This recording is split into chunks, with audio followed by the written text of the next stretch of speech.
Here is chunk 4, critical issues in success or failure, the last and final chunk of business planning. This is on the YouTube channel, but also on our class page, as will be the SAQs. Please stay with me as we work through this, and there's a couple of activities that you'll have to do as we pause, or you'll have to pause, complete the activities, and then come back to it. Let's get stuck in.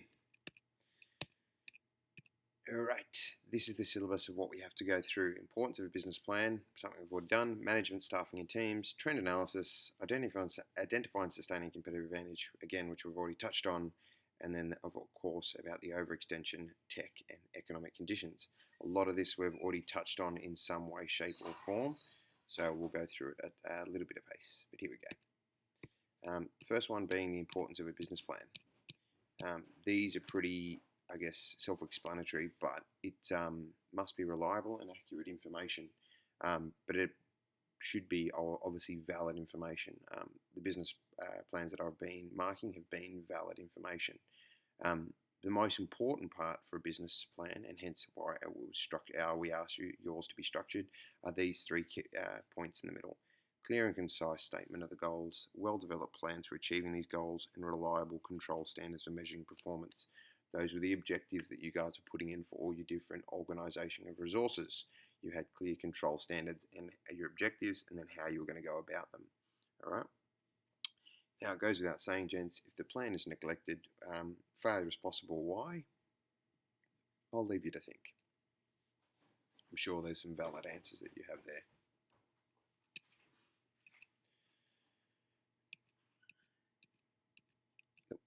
The next point is, I guess, not so important for your notes, but just for your self-knowledge, in the sense that a manager must use a business plan to adapt to changes. Professional help externally is important, but it's very important for your business plans to be presented well. In terms of the ones that I'm currently marking, and so is Mr. Adele and Mr. Dobes, presentation is also key. It goes with basically any assessment task or assignment that you've ever marked. Presentation, or I guess valid or in sync presentation, conveys a message of professionalism, well thought out, well structured. Poor presentation gets this understanding of messiness and misunderstanding. I'm not saying that's the right, but it's just generally a view. The helps out there in terms of banks and like Westpac actually have business plan templates that they prefer you to use. CommBank also have this, and so do the major banks in Australia. This is not new. All across the United States, the major banks also have this in terms of they want you to write a plan according to how they would like to see it. So you're sort of writing for your audience. Yeah. Next one, management, staffing and teams. Management traditionally was seen as basically organising a business to achieve its goals. It's now, in the contemporary description, highlights a more sort of robust manager that manages people and resources to achieve an outcome. They're somewhat similar, but the traditional management, it was achieving goals, and it's not management resources because resources are just objects. Whereas now the contemporary is more about them being human beings and the motivating of staff. Kind of what we did with Richard Branson, saying that he's not actually a good business manager, he's good at managing people, is kind of what the contemporary definition goes to. But what both definitions have in common is that they make use of the limited resources or what they have, and it's responsible for the business achieving its goals. So yes, it rests with you, but you've also got to manage those resources that you have. So those 2 points, 1 and 2, are very key for your notes there. Now, these are all the dot points in your textbook, chapter 13.3. Basically, a skillful manager should be able to solve, set and help, develop, create, monitor, plan, coordinate, monitor successfully, and develop. What I'd like you to do is to copy out these into your notes. Now, I don't expect you to remember all of them, but it would be pretty helpful to remember at least one or two in terms of your understanding about what a management of staffing or a skillful manager is required to have. We come to staffing. I'll go back one, sorry. Employees who are satisfied and motivated are more productive. We know that. We've gone through. I'm not telling you anything here that's new. Same goes for students. If you're motivated, happy, if you're satisfied, then you're going to be more motivated and more productive. If you're a service-based business, employees that fall into this, it's very crucial in terms of, think of it from a goods production. If you work out the Arnott's factory, whether you feel good or not in terms of packaging, chip after chip or biscuit after biscuit, doesn't really matter. But if you're in a good mood and motivated as a service one in terms of face-to-face with your clientele, it's going to make a huge difference. Think you're going to a gym and having a trainer that's overweight, really unmotivated, and not really all that welcoming. You're not really going to be going back and feeling like you're going to get into a whole nice gym session with them. Now, to control staff functions, we've already got this in our notes, but it's a recurrence of the acquisition, development, maintenance, and separation. So management must use these four to essentially look after the staff that they have or the teams that they have. If you don't follow this and make a hasty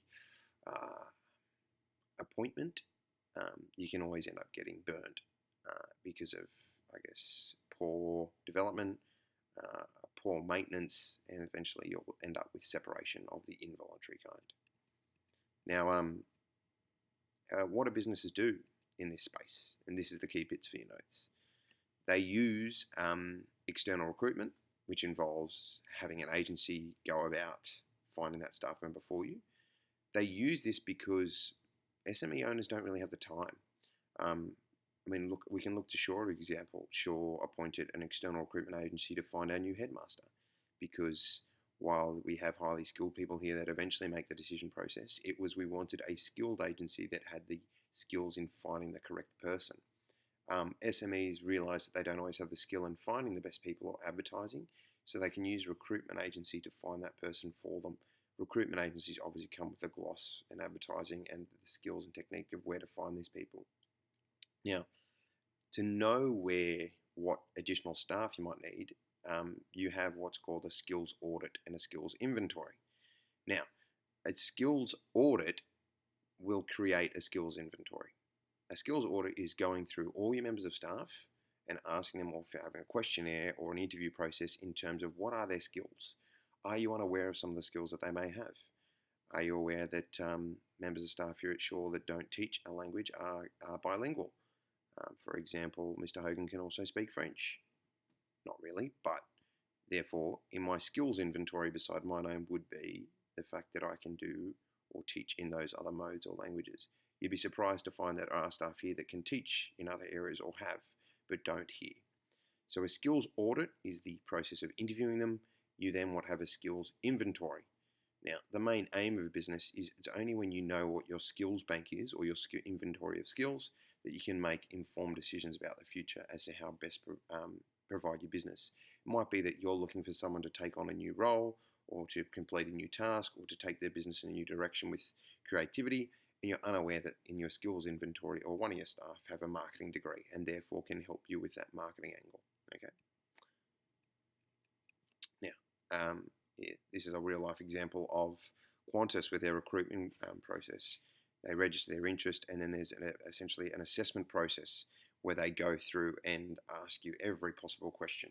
They keep this as a live database. So if you do complete a course, you need to notify Qantas HR, and it goes into their skills inventory for you. So it is a constantly evolving audit process to make sure that their skills inventory is up to date. Now, the last one is teams.